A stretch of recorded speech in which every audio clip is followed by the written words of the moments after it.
Bonjour à tous. Comme nous l'avons déjà vu, le livre des psaumes est rempli de chants en l'honneur de l'Éternel, mais qui sont aussi des temps où le croyant exprime ses sentiments, soit de la beauté, soit au contraire de la terreur ou de la peur face aux ennemis. Et tout cela est adressé à Dieu parce que c'est vers Dieu que ce croyant va se tourner, quelles que soient les situations. Il est des paroles extrêmement apaisantes et l'une d'entre elles se trouve dans le psaume 31 et au verset 15 et 16. Alors c'est un psaume de David où il parle des difficultés qu'il a traversées, mais aussi des joies qu'il a d'être avec l'Éternel, l'Éternel qui est son roc et sa forteresse. Et dans ces versets 15 et 16, il est dit « Mais moi je me confie en toi, ô Éternel. Je dis, tu es mon Dieu. Mes destinées sont dans ta main.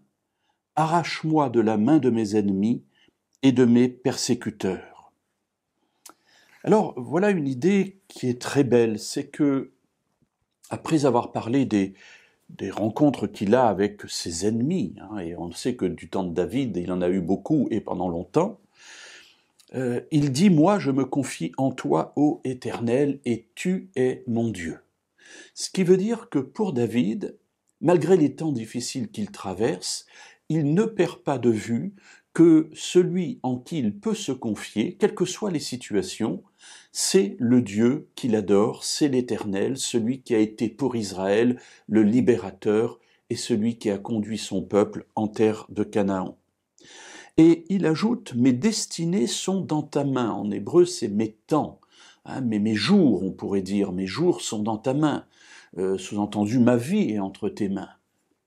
Alors, le fait de dire que c'est le temps, c'est quelque chose qui se déroule, c'est-à-dire que tous les événements de la vie de David qui vont être là sur une échelle de temps, en quelque sorte, eh bien tout cela, Dieu a entre ses mains, c'est-à-dire qu'il est au courant de tout, qu'il maîtrise tout et qu'il fait tout aboutir pour le bien de David.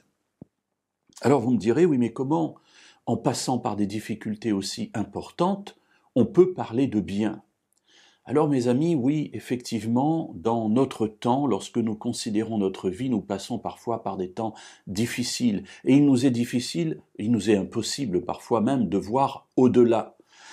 Pour autant, dans l'expression de sa foi, David dit « J'ai quand même conscience que tout cela est entre tes mains, c'est-à-dire que j'ai confiance en toi pour que tout cela contribue finalement à mon salut, à ma vie et à mon bonheur. » Alors c'est ce regard que j'ai envie de voir aussi dans ma vie, c'est-à-dire au-delà du temps présent, voir la perspective que Dieu place devant moi, où il m'assure que malgré les difficultés, eh bien, lui maîtrise toutes choses et que lui voit la fin avant même que je ne la voie, et il conduit ainsi tous les éléments, tous les événements de mon existence, tous les temps, pour que tout concourt à mon bien et à mon salut.